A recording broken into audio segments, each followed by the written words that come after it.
unidos por um objetivo, juntos pelo cooperativismo. Sistema OCB Espírito Santo. Invista no Sicoob. Saiba mais em cicobi.com.br/para todos. Bom dia, bom domingo. Está no ar o nosso Mundo Cooperativo pela Record News Espírito Santo e também pela TV Sim. Você não sabe como é bom ter a sua companhia aqui conosco. E se prepara porque o programa de hoje está imperdível. Você vai conhecer uma fazenda de camarão que fica em São Mateus, no norte capixaba. O sítio Dois Irmãos bem que poderia produzir café conilon no norte do Espírito Santo, ou pimenta do reino, uma cultura típica da região, cacau, por que não? A área também poderia ser usada para a criação de gado, como tantas outras propriedades. Mas não, aqui se produz camarão. E não acabou não. Tem ainda as notícias do agronegócio brasileiro. Trabalho começa cedo na Barra da Lagoa, em Florianópolis. Os pescadores lançam as redes assim que avistam um cardume. E é claro que não pode faltar receita no nosso Domingo Especial. E que tal preparar um banquete com o que tem de melhor na região? Quem topou o desafio foi o chefe André Ceciliotti, que traz a paixão pela gastronomia capixaba tatuada no corpo. Tem ainda um bate-papo sobre empreendedorismo e sustentabilidade. O consumidor hoje está exigindo isso, né? Ele exige que o serviço ou o produto que ele compre, ele tenha mais sustentabilidade.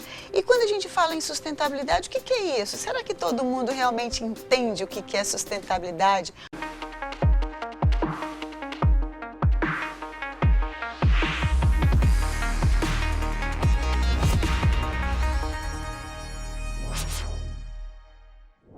Você sabe o que é carcinicultura? É a técnica de produção de camarão em cativeiro. Eu fui até São Mateus, no norte capixaba, conhecer uma fazenda que produz camarão cinza, de água salgada em estufa. O sítio Dois Irmãos bem que poderia produzir café conilon no norte do Espírito Santo, ou pimenta do reino, uma cultura típica da região, cacau, por que não? A área também poderia ser usada para a criação de gado, como tantas outras propriedades. Mas não, aqui se produz camarão. Camarão cinza, de água salgada. A gente pode dizer que essa aqui é uma fazenda de camarão? A gente deve dizer que é uma fazenda de camarão e ecologicamente correta, que é o mais importante de tudo, né? A gente tem uma fazenda altamente produtiva, altamente rentável, com baixíssimo impacto ambiental, devido a toda essa simbiose que existe entre as bactérias e os camarões, as tilápias da nossa lagoa de decantação, as microalgas que estão aqui presentes. Então, assim, muitas das vezes a água que entra de fora, ela é pior do que a água que está aqui dentro. O camarão só consegue crescer em água boa. Então a gente equilibra tudo isso daqui e com isso a gente tem uma fazenda altamente produtiva e rentável. Foi o seu Eloy quem descobriu esse sistema de produção no sul da Bahia e decidiu implantar em terras capixabas. Pescar a gente sempre gostou, né? E a isca da pesca qual é? O camarão, né? Comecei a observar que aqui no estado não tinha, né, a produção de camarão, camarão cinza, camarão de cativeiro. E aí eu comecei a olhar isso aí. Aí foi onde eu entrei na carcinicultura. A carcinicultura nada mais é, né, que o cultivo, né, de camarão em um ambiente controlado, né? Onde esse ambiente a gente tem todo um cuidado, né, com a alimentação. Porque assim, no ambiente marinho, o camarão supre todas as suas necessidades do bentos, né? Tudo que ele possa estar se alimentando, ele vai, né, ter suprimento no fundo. Aqui a gente obrigatoriamente precisa fornecer uma dieta específica e balanceada para esse animal ter o seu total desempenho zootécnico. Então, assim, além da dieta específica pro organismo, a gente precisa ter todo um controle, né, de o oxigênio dissolvido na água, seja o pH, seja as bactérias contidas na água, né, que não é somente o camarão. Nesse tipo de sistema em específico, a gente trabalha muito mais com bactérias, né, que vai fazer toda essa reciclagem de nutrientes para que a água seja apta ao cultivo do camarão. Mas de onde veio a água salgada para o cultivo do camarão? Essa água, aqui em São Mateus, né, exclusivamente no Nativo, a gente tem uma região muito alagadiça, aonde formam-se brejos. E a prefeitura escavou alguns canais para secar esses brejos, que esse canal desemboca no rio Marericu. Então, quando o brejo está seco e a maré sobe, a água salgada que vem pelo rio Marericu chega até esses canais, e foi em um desses canais que a gente fez a nossa adutora para a gente estar abastecendo a nossa fazenda com água salgada. Aqui não há desperdício algum. Tudo que é usado no sistema de produção é reaproveitado. Atualmente, a legislação ambiental nem permite que a gente troque efluente com o meio, né? Então, assim, a gente tem toda essa colônia de bactérias para fazer a bioconversão desses compostos que serão prejudiciais, excesso de matéria orgânica, né? Então, ela faz a bioconversão de matéria orgânica em biomassa bacteriana.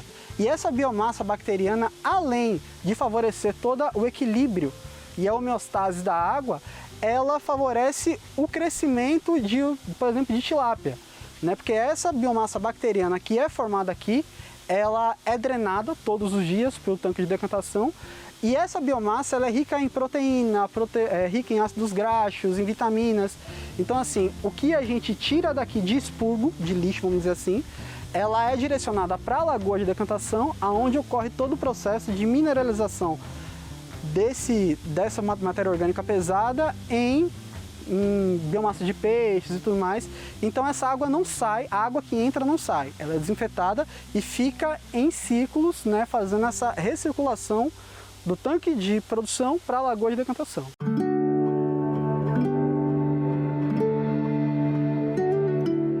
Este é o segundo ciclo de produção de camarão cinza aqui na estufa. Cada ciclo dura em média 3 meses, ou seja, as larvas que foram introduzidas agora serão retiradas em maio. E a expectativa é de uma produção de 5 toneladas de camarão. O cultivo em estufa é um desafio muito grande porque assim, você tem uma alta biomassa de camarão em um espaço reduzido, porque, por exemplo, as 5 toneladas que a gente vai tirar desse tanque agora, ela seria necessário, 1,5 campo de futebol para se retirar a mesma quantidade. Aqui a gente está em 1/3 de um campo de futebol. Hoje aqui a gente tem 3 mil metros quadrados.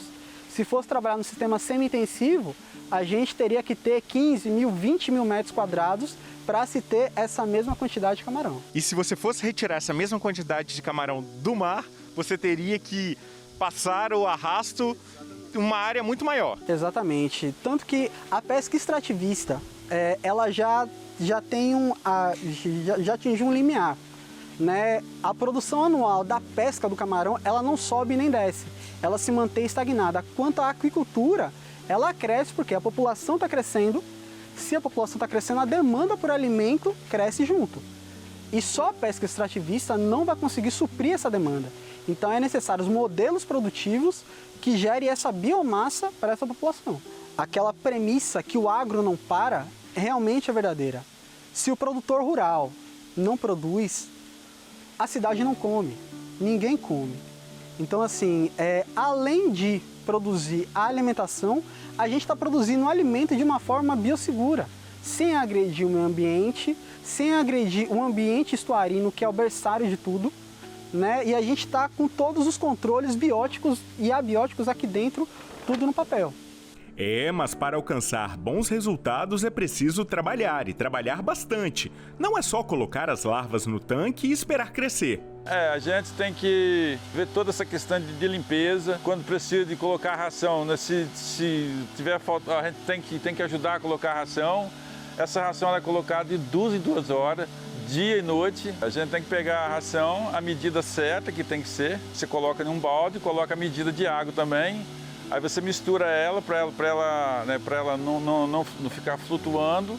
E você mistura e depois você vai jogando. No início, né, nessa primeira fase, você vai jogando a ração nas laterais, né, do tanque, né? Tem um horário que você faz uma lateral, daí a 2 horas você faz outra lateral, com outra 2 horas você faz outra, até fechar o seco, né? Daí 2 horas você começa tudo novamente. E assim vai A partir dos 30 dias, né, aí esse sistema de ração muda, vai ser colocado todos esses comedores que tem nessas cordas, onde estão essas cordas amarradas. Aí já é a ração granulada, né? Coloca as quantidades certas também dentro desses comedores e assim até terminar o ciclo, em torno de 90 dias, 100 dias, nessa faixa. O investimento para a implantação de um sistema como esse gira em torno de 350 a 400 mil reais. O seu Eloy contou com a parceria de uma cooperativa de crédito para financiar o projeto. E se você pretende investir neste negócio, é preciso ficar atento a alguns pré-requisitos para a construção do tanque criatório. Primeiro ponto, você ter uma área, né, interessante, que não tenha um desnível tão grande. Você ter energia que chegue até essa instalação. Essa energia, se possível, ser trifásica, né? Porque a maioria dos maquinários são mais pesados. Então, assim, isso vai reduzir muito o custo com cabeamento e outras instalações elétricas. É necessário ter um acompanhamento técnico, né? Você precisa ter insumos de qualidade, né? Isso hoje no mercado tem muitas empresas que te fornecem esses insumos. E você precisa ter muita perseverança e persistência, porque não é algo simples, os desafios estão aí, a gente não trabalha com uma ciência exata. Tudo que é produção está suscetível a variações sazonais, seja de valor, seja de patógenos presentes, então tudo isso é necessário ser levado em consideração. Você acredita que hoje é possível aliar produção com sustentabilidade? É possível e, além de tudo, é necessário, né? É possível e é necessário, porque assim, a gente já tem tecnologia suficiente, né? Nada que inovações tecnológicas não venham a contribuir com isso. Mas se tratando do panorama atual, a gente já tem tecnologias que nos permitem a produção biosegura, sem afetar o meio ambiente, sem afetar a população, né? Sem afetar o entorno. A gente consegue produzir biologicamente bem, fisiologicamente melhor ainda e comercialmente nem se fala. Até emociona falar, porque a gente vê tanto da poluição, né, em volta, que é absurdo, né? Então acho que isso aí tem que ser, o próprio ser humano tem que pensar nisso e enxergar isso aí, né? Que não é se sair, né, jogando tudo aí, né? Não é assim, né? Então, com certeza, tem que ser bem cuidado.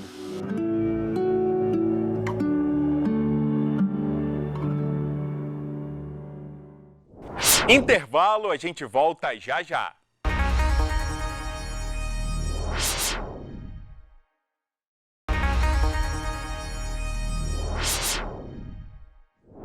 Já voltamos com o mundo cooperativo com as notícias do agronegócio. A produção orgânica já é uma prática bem comum dentro do agronegócio brasileiro. Com a agricultura familiar em expansão, muitos optam em não usar defensivos agrícolas.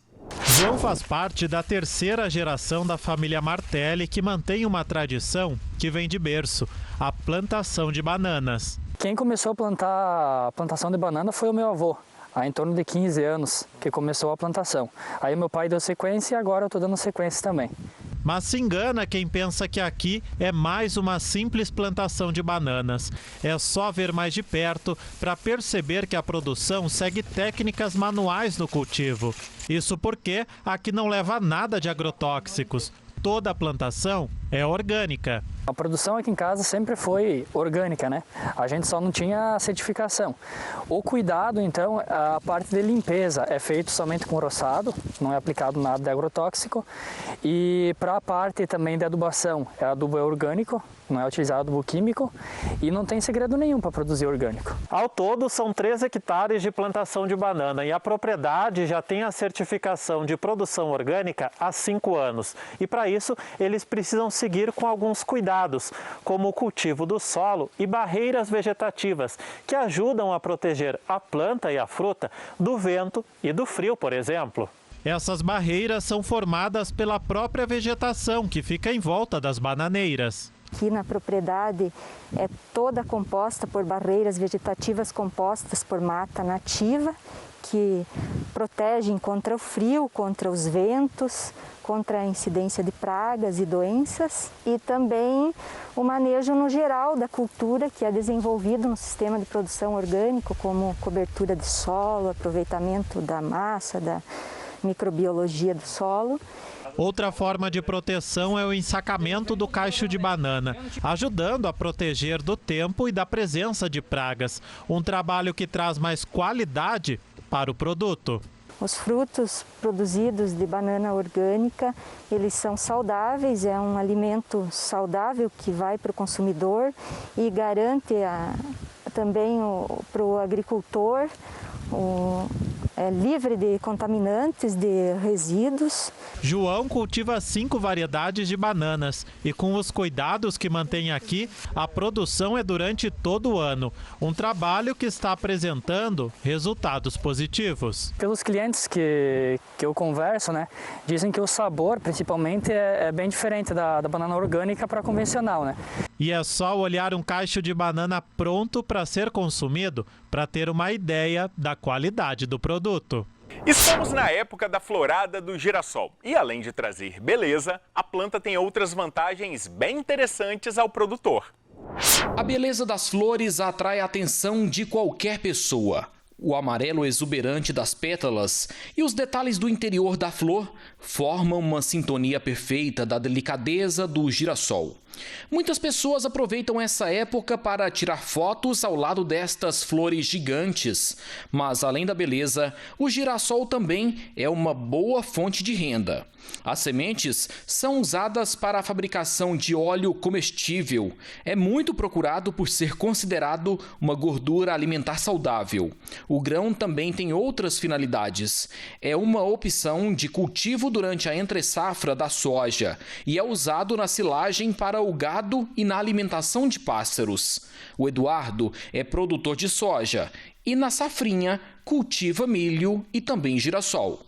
No ano passado, plantou 50 hectares e neste ano aumentou a área para 67 hectares. E o produtor está com expectativa para a colheita deste ano. Depois que a flor do girassol se abre, são 60 dias até chegar no ponto de colheita. É a terceira safra que o Eduardo está cultivando de girassol. Eduardo, o que você percebeu aí no girassol? Está rentável mesmo? O girassol é uma variedade aí de fácil manejo, requer pouco trabalho com ela. Nós estamos com 3 aplicações nela, agora já estamos esperando para colher e precisa de pouca chuva. E diferente do milho, que requer muita chuva, ele é uma variedade bem simples e de fácil manejo e que está se portando bem aqui na nossa região. A previsão do produtor é colher 40 sacas do grão por hectare e o valor de mercado está bem animador. O girassol está sendo comercializado a um preço excelente. Está girando em torno de R$140 hoje. E Goiás poderá liderar a produção nacional de girassol. A previsão é de colher 33.800 toneladas do grão, um aumento de 2,7% em relação à safra anterior.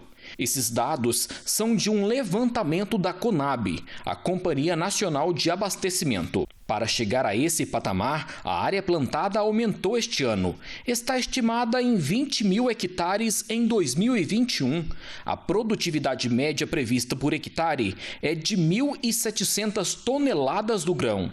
Em Goiás, a colheita da safra de girassol deve acontecer entre os meses de junho e julho. De acordo com a última pesquisa do IBGE, os maiores municípios produtores aqui do estado são Piracanjuba, Vianópolis e Caldas Novas. A temporada da tainha leva fartura aos pescadores de Santa Catarina. O volume da pesca é inacreditável. Acompanhe na reportagem. O trabalho começa cedo na Barra da Lagoa, em Florianópolis. Os pescadores lançam as redes assim que avistam um cardume. Na Praia da Pinheira, em Palhoça, as redes voltaram cheias. Mais de 14 mil peixes, sinal de que a temporada promete. Esse ano, na minha opinião, foi o ano que está dando mais peixe, é esse ano. E não são peixes pequenos. Cada um pode chegar a 80 centímetros de comprimento e pesar até 5 quilos. A tainha é um peixe tradicional e muito apreciado pelos moradores aqui em Santa Catarina. A temporada acontece sempre na época do frio, quando o peixe sobe o litoral em busca de águas quentes para desovar. Na pesca artesanal, os pescadores usam barcos a remo para cercar os cardumes. Barcos a motor são proibidos nessa modalidade. Puxar uma rede tão pesada não é tarefa fácil. Nessa hora, moradores e até turistas aparecem para ajudar. Assim, forma-se um verdadeiro mutirão nas areias da praia.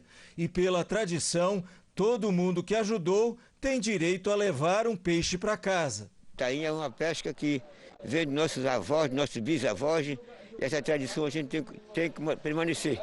É uma pescaria que é uma pesca que todo mundo nesse tempo fica todo mundo alegre, contente. A Embrapa tem oferecido vários cursos online para o público em geral e o de meliponicultura tem feito bastante sucesso. Ele ensina como, pela internet, criar abelhas sem ferrão em casa.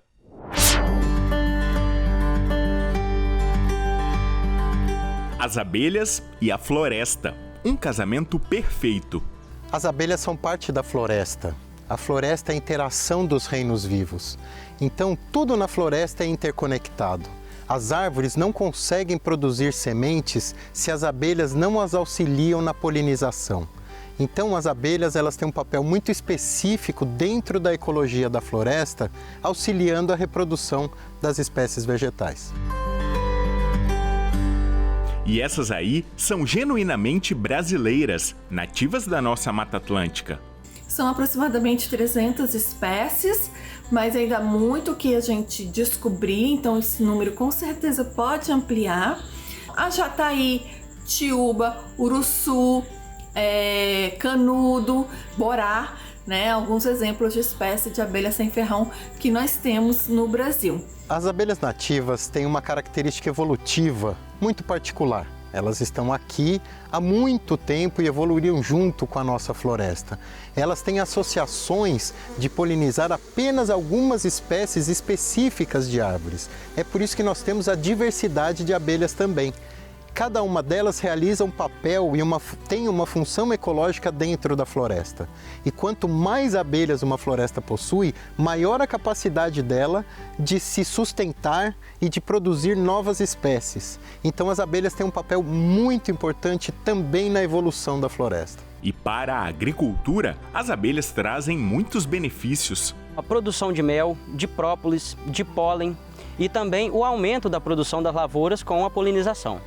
Mas as espécies nativas são bem diferentes das utilizadas na apicultura. As abelhas do gênero Apis, melífera normalmente, foram trazidas para o nosso continente principalmente por imigrantes europeus e imigrantes africanos, que nos seus continentes já manejavam as abelhas sabendo dos benefícios que elas trazem para os seres humanos, como o mel, a cera e diversos outros elementos de interesse para a humanidade.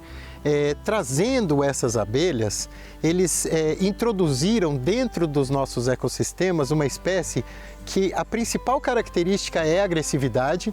Elas possuem ferrão e, portanto, é muito importante que as pessoas leigas tenham muito cuidado de se aproximar das abelhas, porque as abelhas, vamos dizer, exóticas ao Brasil, elas são perigosas e atacam o homem. As abelhas sem ferrão têm como característica viverem em colônias, em sociedade, ou seja, grupos de abelhas que vivem em colônias comandadas por uma rainha. Algumas espécies de abelhas sem ferrão é possível encontrar várias rainhas dentro da colônia. Elas são chamadas de abelhas sem ferrão por terem o ferrão atrofiado, então elas não conseguem usar o ferrão como forma de defesa. O sistema de defesa delas que é diferente. Elas se enrolam no cabelo ou nos pelos dos animais, elas mordiscam com as mandíbulas, principalmente as peles bem fininhas aqui da região do olho, por exemplo, que dói bastante. Algumas soltam ácido que queima a nossa pele, por isso são chamadas de caga-fogo. Outras, a defesa é se esconderem, quando elas notam um movimento muito forte perto da colmeia, elas se recolhem, ficam quietinhas para ninguém perceber que ali tem uma colônia. Algumas fecham a porta de noite. Então elas têm vários sistemas de defesa bem interessantes, né? E elas são muito importantes na polinização das nossas matas nativas. Por isso, a criação de abelhas sem ferrão tem outro nome, meliponicultura. E essa atividade tem mudado a realidade de uma região muito degradada no passado. A meliponicultura é um projeto piloto do Instituto Terra aqui no Vale do Rio Doce, na divisa do Espírito Santo com Minas Gerais. É uma aposta em sistemas agroflorestais, aqueles que utilizam a floresta para produção, diversificação de cultura e também geração de renda para os produtores rurais. O Instituto Terra ele tem uma aptidão e uma natureza de fomentar com que as florestas aumentem, né? Nós nascemos plantando árvores, né? Então, tudo que é parceiro da floresta é parceiro do Instituto Terra também. Nesse sentido, nós percebemos, trabalhando com agricultores da nossa região, que também precisam cultivar as suas terras e, portanto, precisam preservá-las, que eles demandam alternativas econômicas, eles têm necessidade de saber e desenvolver novos conceitos de produção voltados, inclusive, à sustentabilidade. E aí essas abelhas surgiram como uma alternativa muito interessante para que esses produtores, sem insumos caríssimos, sem grandes necessidades de aportes financeiros, possam produzir um produto de qualidade, né? E nutritivamente falando, importante para a sociedade, que tem armazenabilidade e preço de venda. Então, trata-se sim de uma boa alternativa para o produtor rural. O Instituto é uma ONG fundada pelo fotógrafo Sebastião Salgado e pela esposa, designer Lélia Vanik, em Aimorés, Minas Gerais, na antiga fazenda de gado da família, com o intuito de reflorestar o Vale do Rio Doce. Um dos grandes problemas que a gente enfrenta no Instituto Terra é você ter uma floresta feita no meio de um deserto. Sabe? Porque ali em torno da gente era tudo mata, depois foi acabou. Então, hoje, nós precisamos das abelhas, nós precisamos dos pássaros abelhas para fazer a polinização de uma planta a outra, e os pássaros, sabe? Que vêm de longe às vezes, mas eles vêm com a sementinha no pé de uma outra árvore, sabe? Os animais que se alimentaram entram no aparelho digestivo deles e eles depositam, às vezes, uma sementezinha lá para a gente, e como existe um espaço protegido, ela cresce de novo. Então, a abelha é um agente acelerador da natureza, acelerador das árvores. O Welton é um dos primeiros parceiros do projeto. O Instituto Terra aqui, né, é uma referência. A gente fala em meio ambiente aqui na nossa região e talvez até, né, no país e até em outros países, o Instituto Terra é referência. Então, desde que eu comecei a mexer com abelhas, eu tinha esse intuito de trabalhar com o Instituto Terra, já que a abelha ela vai lá e ajuda a promover a polinização natural, né, ela poliniza as flores, e traz aí, né, novas sementes, né, ajuda na troca genética e fortalecer aí árvores. E aí o Instituto Terra trabalha com reflorestamento. Então a gente está aí tentando juntar, né, o útil ao agradável, reflorestamento com abelhas e plantio de árvores. Então a nossa perspectiva aí é que a gente consiga envolver os produtores da região aqui e conduzir aí um projeto bem bacana, sabe? Ele até produz mel, um mel límpido, transparente, mas o principal negócio da propriedade é a multiplicação de enxames. Existe uma demanda muito grande por colônias, né? Até porque na natureza, na nossa região aqui principalmente, foi uma região bastante degradada, a gente não tem árvores grossas mais onde as colônias possam se abrigar. Então, existe um déficit de colônias. Devido a isso, a gente produz muitos enxames, então a gente multiplica. Se eu for multiplicar um enxame, eu alimento muito o enxame e multiplico. Então eles vão ter sempre enxames fortes para a gente poder realizar essa multiplicação. E é claro que a tecnologia ajuda no trabalho.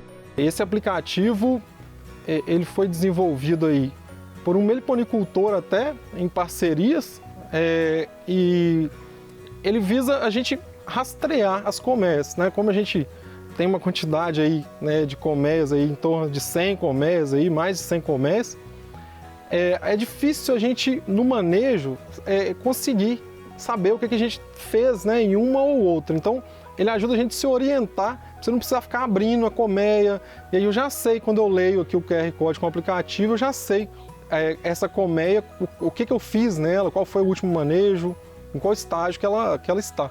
As alternativas ecológicas, agroecológicas, elas são muitas. A criação de abelhas nativas é uma poesia e ao mesmo tempo é economicamente viável, é algo de muito interesse na propriedade rural. Mas nós podemos citar outras alternativas também. A coleta de sementes florestais, a exploração da floresta de maneira sustentável e não madeireira, a produção de frutas sem uso de agrotóxicos. Então nós temos aí diversas alternativas que ao longo do tempo, junto com o produtor rural, com as entidades locais, nós pretendemos desenvolver no sentido de que cada vez mais propriedades tenham condição não só ecológica e intelectual, mas também financeira de optar por um sistema mais saudável para o planeta. As pessoas, no geral, conhecem aí pouco, talvez, da meliponicultura, né, que é a criação de abelhas sem ferrão, mas acredito que sim, ela vai proporcionar aí a venda do mel, que é um produto muito bem avaliado, é um produto gastronômico, hoje é usado em alta gastronomia. A produção de mel com essas abelhas, ela tem uma tendência aí de até disputar mercado com o mel da outra abelha também. É uma abelha fácil de lidar, que a gente já falou, então é uma alternativa muito viável para o produtor. Assim, além disso, ele aproveita a reserva legal que ele tenha, né? Ele deixa de ver como sujeira, que é um costume às vezes do produtor rural ver como sujeira aquele lugar onde tem árvore. Então tem aquele lugar que ele não consegue plantar nada, deixei umas árvores crescer, ficou sujo ali, mas não é sujeira, né? Você tem ali o crescimento da árvore, do meio ambiente, a retomada, e que ele vai começar a ver também como uma fonte de renda. É para isso que a gente trabalha todo dia. O Rio Doce merece cuidado, merece carinho e merece ter toda a sua margem verde, sim, e com seus produtores tendo uma sustentabilidade e uma renda que seja boa para toda a sociedade de Minas Gerais e do Espírito Santo.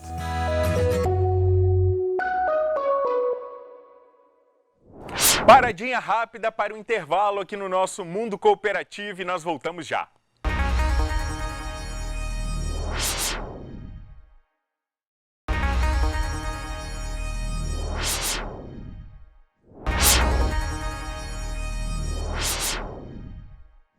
Qual é a importância da sustentabilidade no seu negócio, empreendedor?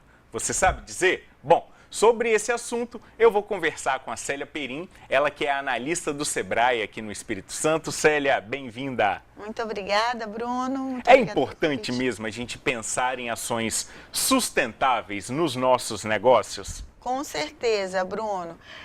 Nós temos que pensar de várias formas essa questão sustentável, né?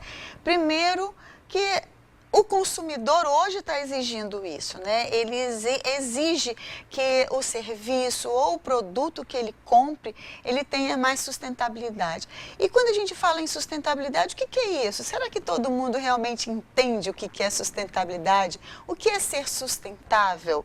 Então, assim, eu me permito a começar falando sobre isso, tá? Porque muitas vezes a gente vê empresas falando, eu sou sustentável, mas será que é sustentável de que forma? Não adianta nada trocar o copinho de plástico pelo copo reutilizável se eu utilizo muito papel, por exemplo. Exatamente.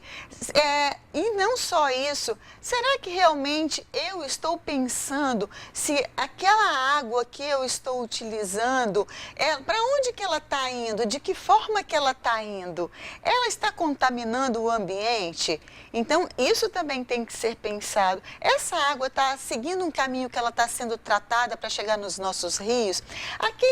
Como você falou, o papel, esse papel, não só ele, mas todo o resíduo da minha empresa ou da minha casa, vamos trazer para a nossa vida pessoal.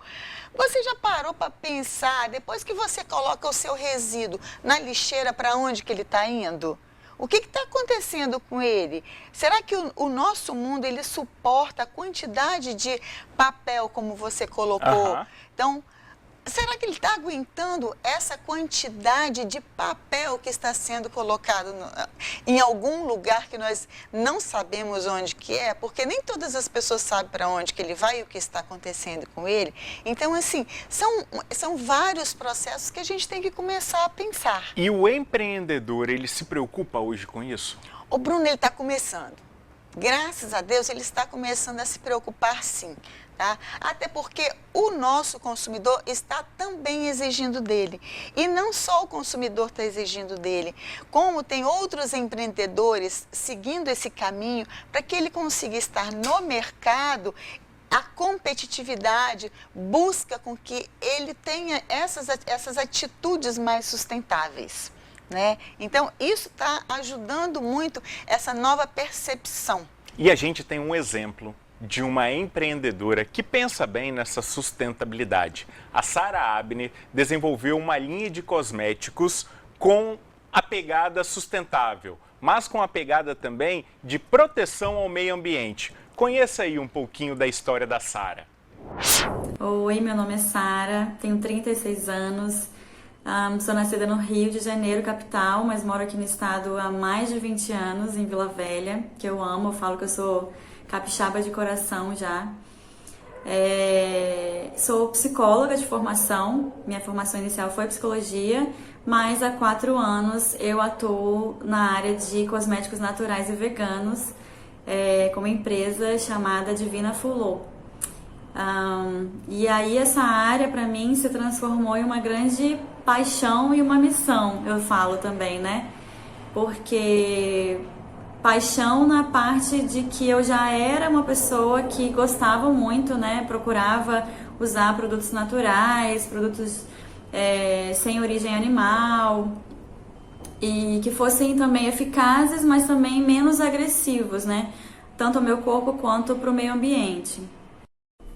E aí essa paixão se tornou, na verdade, uma grande inquietação, né? Porque eu falo que nessa época eu virei a louca dos rótulos, que eu ficava muito tempo nas prateleiras de supermercado, de lojas de cosmético, lendo o rótulo e pesquisando o que eram aquelas substâncias miudinhas lá na composição de cada produto. E assim, para minha grande surpresa, existem hoje substâncias que são assim potencialmente muito nocivas assim, né, para o corpo e para o meio ambiente. Vai ser sempre essa preocupação. Substâncias inclusive que em outros países já são proibidos assim pelos órgãos regulamentadores, porém aqui no Brasil ainda são utilizadas. E aí eu comecei a ficar bastante incomodada com isso. E aí, paralelo, né, eu já estava também no momento de inquietação da minha própria realização profissional, né? Então, foi aí que eu passei por esse momento de transição, de sair de um trabalho formal, estava muito bem colocada aqui como psicóloga e optei por, depois de um longo processo, optei por fazer formações na área de cosmetologia natural e vegana, e depois na área de empreendedorismo, e aí foi assim que nasceu a Divina Fulô. E uma preocupação que sempre esteve presente, né, desde o início, aí eu falo que é a missão mesmo, é com a sustentabilidade, né, entendendo sustentabilidade como aquilo que se sustenta, né, então se perguntar quais são os impactos daquilo que a gente utiliza, daquilo que a gente consome no meio ambiente, né. Qual o sentido de utilizar produtos que vão ter impactos negativos no meio ambiente e que muitas vezes são irreversíveis, né? A gente vai estar destruindo o planeta que a gente vive gradativamente. Então, a empresa, né, a Divina Fulô, sempre foi uma busca por ser alternativas a esses produtos que têm impacto negativo. Então, por exemplo, a gente tem um cuidado de ter matérias-primas que são 100% biodegradáveis, né? Ou seja, uma vez que vai pelo ralo abaixo, vão se degradar, são biodegradáveis, não vão se acumular. A gente tem uma preocupação também com ter opções, né? Claro que é sempre uma busca, né? Falar que é 100% sustentável, infelizmente, hoje é muito difícil, mas é sempre essa busca. De ter opções de embalagem que sejam também biodegradáveis, né? Feitas de tecido, né? A gente tem produtos sólidos que são zero lixo, né? A gente tem também essa proposta de retorno, né? Para reutilização das embalagens que são plásticas. Temos também parceria com uma startup, né, de conexões sustentáveis, né, para garantir um destino correto às embalagens de insumos, né, e outras embalagens que não são possíveis de serem reutilizadas. Então, essas embalagens vão ser encaminhadas para as associações e cooperativas de catadores, né, de recicláveis. Uma coisa legal que eu acho que vale a pena desmistificar mesmo é essa noção ainda muito do senso comum de que produtos naturais, né, de origem, com matérias-primas naturais, vão ser menos eficazes do que produtos convencionais, né? E isso é um grande mito, assim, uma grande falácia, porque as matérias-primas naturais são extremamente poderosas, assim. A gente tem, inclusive, nosso corpo, nosso cabelo, tem uma afinidade natural a esses componentes, a esses nutrientes, né? Ali dessas matérias-primas, assim. Então, hoje o produto natural um mercado que está crescendo muito, porque as pessoas aos poucos estão criando essa consciência, né? Mais sustentável, mais integrada com o todo. E também estão vendo que são produtos que são muito eficazes ou até mais, né? Superam as expectativas muitas vezes. Então, eu realmente acho que é um trabalho de formiguinha. A gente está num momento de transição mesmo para essa nova consciência mesmo, mais coletiva, mas também não vejo outra saída, assim, para nós enquanto sociedade, enquanto planeta, né? Para as futuras gerações. E é isso, obrigada pela oportunidade de estar falando aqui um pouquinho da Divina Flor e também desses assuntos, né, que são tão importantes. E até a próxima. Um beijo. Célia, a gente viu ali, utiliza produtos naturais, essências naturais, mas também se preocupa com a embalagem. Era justamente aquilo que você estava falando, né? Uhum. Isso que essa empreendedora tem mostrado pra gente. E você acredita que esse é o caminho? A gente precisa cada vez mais pensar em sustentabilidade nos nossos negócios? Com certeza, Bruno, porque assim, o que acontece? Muitos empreendedores acham que ser sustentável, ele vai ter um custo a mais. Não. Se você trabalhar o seu negócio dessa forma, né, dessa questão mais sustentável, você reduz seu custo. É a visão que você tem, a forma que você trabalha a sua produção, pode ser em serviços ou numa produção de um negócio, da forma como você trabalha, você reduz custos. Então, assim, é uma visão que ao longo do tempo ela foi trabalhada de forma errada. Então, assim, se você sabe de onde você compra a sua matéria-prima, a partir do momento que ela entra na tua empresa e ela trabalha de forma correta, você tem menos resíduo, você tem menos poluição, você tem menos gasto de água, menos gasto de energia. Quando você tem mais resíduos, o que significa isso? Que esse resíduo que você gerou, ele foi já comprado. Então, ele um momento no início do seu processo, ele foi uma matéria-prima. Então, você está gastando duas vezes. Você está gastando quando você compra e depois dentro do seu processo e depois quando você joga fora. Nesse momento de jogar fora, você também tem dois outros custos. O custo da destinação correta e muitas vezes também o custo de alguma multa que você pode receber com ele. A gente sabe que a nossa legislação ambiental, em alguns casos, ela é muito atuante e tem a política reversa de algumas empresas. Eu produzo um produto em que eu não consigo dar uma destinação correta, você, consumidor, me devolve porque a obrigação de dar a destinação correta é minha, não é? Exatamente. Nós temos que trabalhar esse circuito, né? A forma, né? Essa economia que a gente chama de economia circular. né? Então, não adianta, porque não é só também a empresa que é responsável por essa questão da economia circular. Tem toda uma cadeia e todos são responsáveis por isso. Nós, enquanto consumidores, também somos responsáveis aonde nós colocamos o nosso resíduo. E aí, quem coleta esse resíduo, o transporte desse resíduo, quem recebe esse resíduo, o que está sendo feito com ele, como que ele está sendo reaproveitado.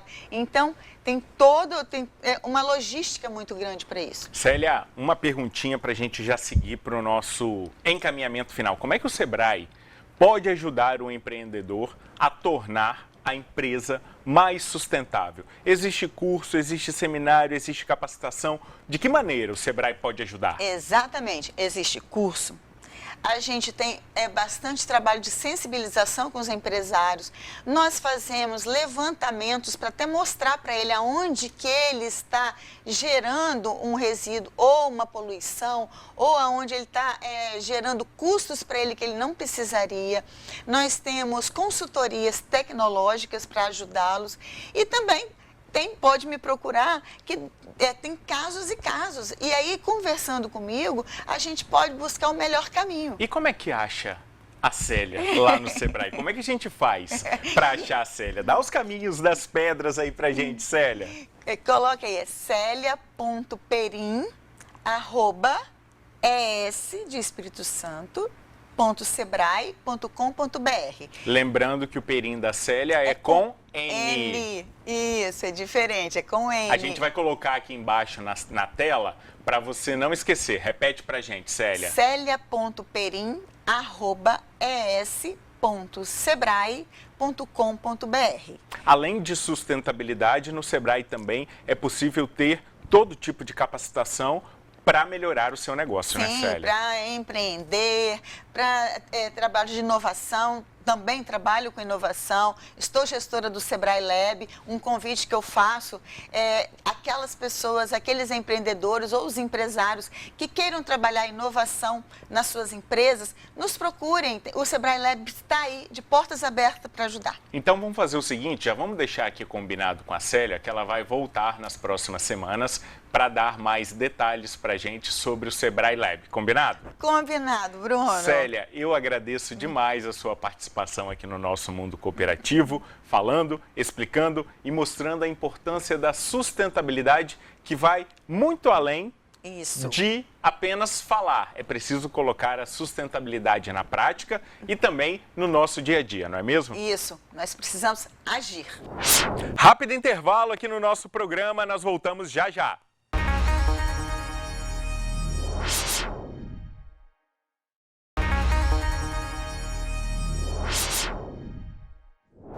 Chegou a hora mais gostosa do nosso Mundo Cooperativo, hora da receita. E ela vem direto das Montanhas Capixabas.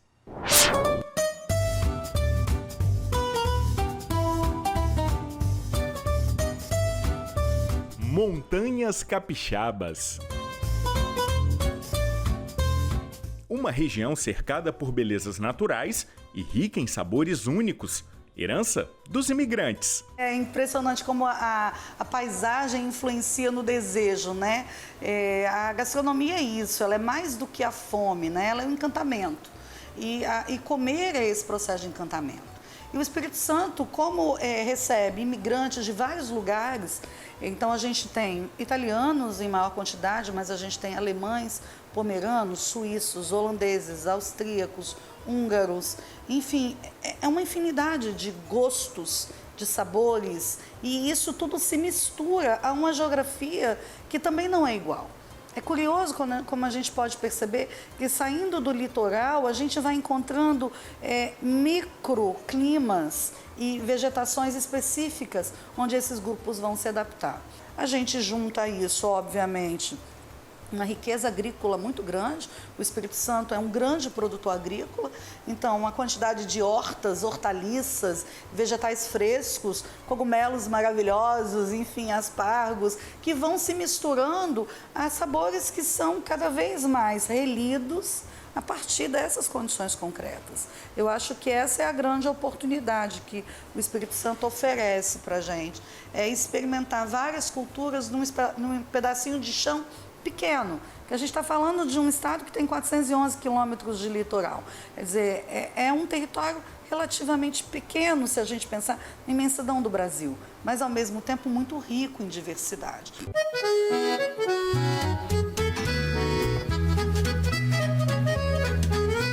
E que tal preparar um banquete com o que tem de melhor na região? Quem topou o desafio foi o chefe André Siciliotti, que traz a paixão pela gastronomia capixaba tatuada no corpo. A gente tem uma aquarela mostrando frutos do mar, camarão, uma outra paixão que eu tenho que é o vinho, e aqui a parte de cima o fogo, a carne. E do lado de cá a gente tem um cozinheiro fazendo uma moqueca capixaba como se fosse uma mágica, fosse uma magia, para simbolizar a minha grande paixão, o sentido porque até fazer gastronomia, começar na cozinha, até iniciar esse trabalho, a vida não tinha tanta graça, não tinha tanto sentido. Então, depois que eu comecei a gastronomia, eu me encontrei, foi uma coisa maluca, é um sentimento que me faz acordar cedo e dormir tarde, e não folgar, e correr, e fazer isso, fazer aquilo. Então, quis tatuar no braço, expor a minha paixão pela profissão. Simbora esquentar as panelas? O que você preparou pra gente, chefe?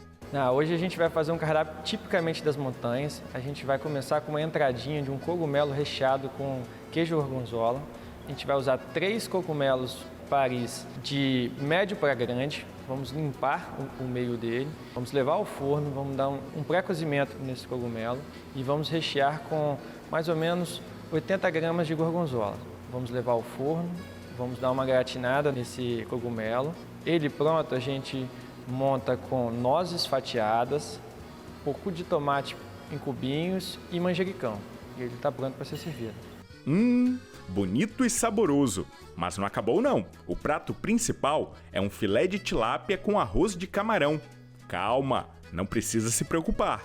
Preparar essa delícia é muito fácil. A gente pega um filé de tilápia. Geralmente a nossa tilápia tem entre 1,5 kg a 2 kg, então é um filé bem grande. A gente empana com farinha panko e frita. Como guarnição, a gente usa um arroz de camarão. A gente cozinha esse arroz na cúrcuma ou no açafrão da terra, que também é conhecido. Depois a gente puxa um alho, uma cebola, doura 4 camarões VMs descascados, acrescenta o arroz já pré-cozido e finaliza com tomate cereja e espinafre.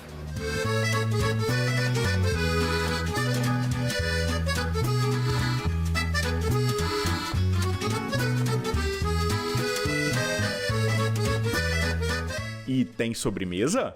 A nossa sobremesa é um delicioso brownie de Nutella com beijinho, que a gente junta 2 paixões nacionais, que é o beijinho e a Nutella, e a gente serve com sorvete de macadâmia. O friozinho das montanhas capixabas combina bem com esse cardápio, não combina? É muito legal o nosso estado do Espírito Santo, porque a gente consegue em 2 horas, 1h30, estar no litoral e subir as montanhas. Então, acho que o Espírito Santo é fantástico por causa disso, então a gente pode, agora está curtindo esse friozinho da montanha e daqui a 1h30 descer para poder pegar uma praia lá no litoral. A gente também tem praias maravilhosas, então essa junção do Espírito Santo é fantástica.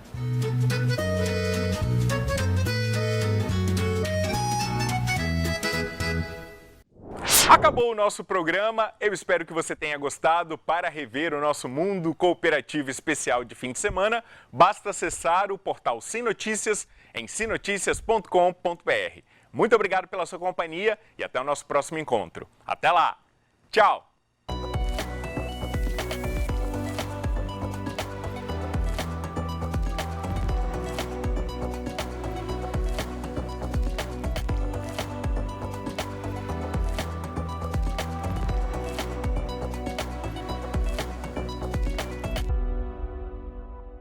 Invista no Sicoob. Saiba mais em sicoob.com.br/para todos.